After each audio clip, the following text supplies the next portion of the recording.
Татар Сарықташ ауылы, Сарықташ районы, Оренбур өлкәсе, Үзәк урамы.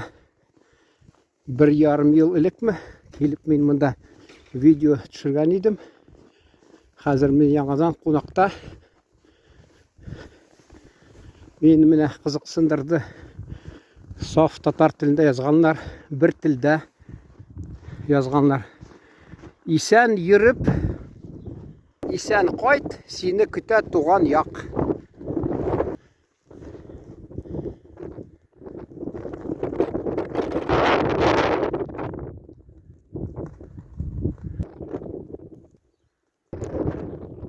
Саумы минем туған ауылым, син дип тибә минем йөрәгем.